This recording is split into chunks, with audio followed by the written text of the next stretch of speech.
V-Guard presents कौन जीत रहा है, को पावर्ड बाय सेंसोडाइन एंड विमल। बोलो जुबां केसरी। भक्त हैं, आत्मनिर्भर और विकसित भारत की संकल्पना के लिए कार्य कर रहे हैं, सबका साथ और सबके विकास के लिए कार्य कर रहे हैं। जो रामद्रोही हैं, उनका पाकिस्तान प्रेम जग रहा है। आप देख रहे होंगे, उनका पाकिस्तान प्रेम जग रहा है। राम भक्तों पर गोली चलाते हैं और बहन और भाइयों, किसी माफिया के मरने पर मातम मनाते हैं। ये लोग राम भक्तों पर गोली चलाने वाले लोग रामद्रोही क्या सत्ता में जाएंगे क्या? क्या इनको जाने का अधिकार होना चाहिए क्या? बहन और भाइयों, बिहार में लालू जी के नेतृत्व में कांग्रेस और लालू जी के राज में बिहार में अराजकता चरम पर पहुंची थी। नक्सलवाद और आतंकवाद सिर चढ़ करके बोल रहा था, गुंडागिर्दी चरम पर थी। और लालू जी आज भी जब भारत डिजिटल युग में प्रवेश कर चुका है, तब भी लालटेन युग में आपको ले जाना चाहते हैं क्या? लालटेन युग में जाना चाहते हैं क्या? लालटेन युग में जाएगा बिहार क्या?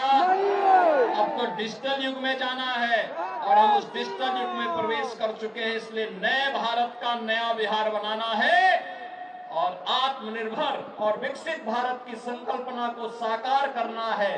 और इसी के लिए आज मैं आपके पास बेगूसराय की इस पावन धरा पर आया हूं। महान साहित्यकार रामधारी सिंह दिनकर की पावन धरा है। मां गंगा का आशीर्वाद भी है और साहित्य की देवी, ज्ञान के अधिष्ठात्री देवी मां सरस्वती, जिनके स्वर में गूंजती थी, ऐसे महान कवि की इस पावन धरा को कोटि कोटि नमन भी कर लो और आपका आह्वान भी कर लो। देखो, आपके द्वारा चुना गया प्रतिनिधि, आपका सांसद विकास भी कराया और बिना रुके, बिना डिगे, बिना थके, बिना झुके विकास भी कराया और मूल्य और आदर्शों के साथ आपके लिए लड़ता भी रहा, हर मंच पर लड़ता रहा, कार्य करता रहा। ऐसे प्रतिनिधि बार बार चुने जाने चाहिए। चुने जाने चाहिए कि नहीं चुने जाने चाहिए? चुने जाएंगे ना? बहनों और भाइयों, चुनाव के दौरान जनप्रतिनिधि से ये उम्मीद करना कि घर घर जाए, संसदीय क्षेत्र बहुत बड़ा होता है, बहुत कठिन होता है, क्योंकि वे प्रदेश के, देश के बड़े नेता हैं, कई जगह उनको जाना होता है। इसलिए मेरी आपसे अपील होगी कि मोदी जी का प्रतिनिधि बनकर और स्वयं गिरिराज सिंह बनकर के घर घर जाकर के घर घर जाइए, देश को बचाने के लिए आगे आइए। एक कांग्रेस और आरजेडी का गठबंधन भारत के विभाजन की नींव तैयार कर रहा है। बाबा साहब भीमराव अंबेडकर के द्वारा बनाए गए संविधान में ओबीसी, एससी, एसटी के आरक्षण पर सेंध लगाने की तैयारी कर रहा है और यह छूट इनको कतई मत देना, क्योंकि बाबा साहब भीमराव अंबेडकर ने कहा था कि धार्मिक आधार पर हिंदुस्तान में आरक्षण नहीं हो सकता है और यह आरक्षण हमें धार्मिक आधार पर नहीं होने देना चाहिए। लालू जी के स्वर पर फूटी पड़े हैं कि सभी मुसलमानों को ओबीसी का आरक्षण मिलना चाहिए। अगर ओबीसी का आरक्षण आप उनको दे देंगे तो फिर हमारा ओबीसी कहां जाएगा? कहां जाएगा?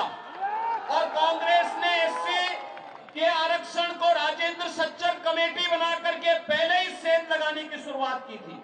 बहनों और भाइयों, इनकी साजिश को सफल नहीं होने देना है। जदयू और बीजेपी की सरकार बिहार के अंदर बाढ़ की समस्या का स्थायी समाधान के लिए भी निरंतर कार्य कर रही है।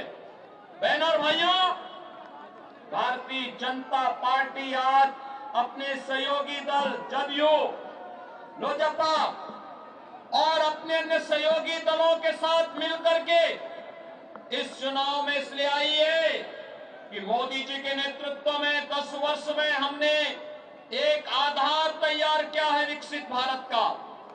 विकसित भारत की संकल्पना को साकार करने के लिए एक बार फिर से मोदी जी को देश की कमान सौंपने की आवश्यकता है। वीगार्ड प्रेजेंट्स कौन जीत रहा है? को पावर्ड बाय सेंसोडाइन एंड विमल। बोलो जुबां केसरी।